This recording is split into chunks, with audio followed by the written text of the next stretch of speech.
நகை வாங்க விரும்பாதவர்கள் யாரும் இருக்க முடியாது. ஆனால் நம்மில் பலரும் நகை வாங்கும்போது சில தவறுகளை செய்துவிட்டு நம்முடைய பணத்தை வீணாக்குவது அவசர முடிவாக இருக்கிறது. அழகி சரி செய்யும் வகையில் இதோ நகை வாங்கும்போது கவனிக்க வேண்டிய சில முக்கிய ரகசியங்கள்.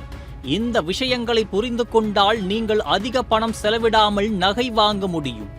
முதலில் நகை விற்பனையாளர்கள் ஹால்மார்க் இருக்கு என்று சொல்வார்கள். ஆனால் இது முழு உத்தரவாதம் அல்ல. சில நேரங்களில் ஹால்மார்க் போலியானது அல்லது நகையில் கலப்படம் இருக்கலாம்.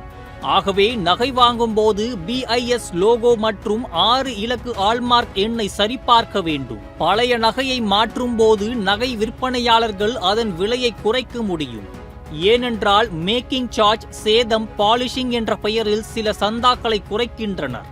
இதனால் நகையின் மாறுதல் கொள்கையை சரியாக தெரிந்து கொள்ள வேண்டும்.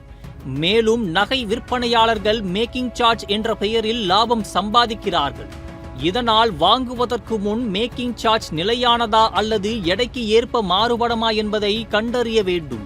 விலை மற்றும் மேக்கிங் சார்ஜை ஒப்பிட்டு பார்க்க வேண்டும். இதன் மூலம் உங்களுக்கு சேமிப்பு கிடைக்கும். சில நகை விற்பனையாளர்கள் நகையின் வடிவமைப்பில் எடையை அதிகரிக்க முயற்சிக்கின்றனர். உதாரணமாக, அதிகமான கற்கள் அல்லது தடிமனான அடிப்பகுதி மூலம் நகையின் எடை அதிகமாக காட்டப்படுகிறது. இதனால் நீங்கள் அதிக பணம் செலுத்த வேண்டியிருக்கும். ஆகவே எடை மற்றும் வடிவமைப்பில் கவனமாக இருக்க வேண்டும். சலுகைகள் கவர்ச்சிகரமாக இருப்பினும் அதன் பின்னால் அதிக விலை அல்லது குறைந்த தரம் இருக்கும். அதனால் நீங்கள் ஆசையுடன் சரிபார்க்காமல் நகையை வாங்கக்கூடாது.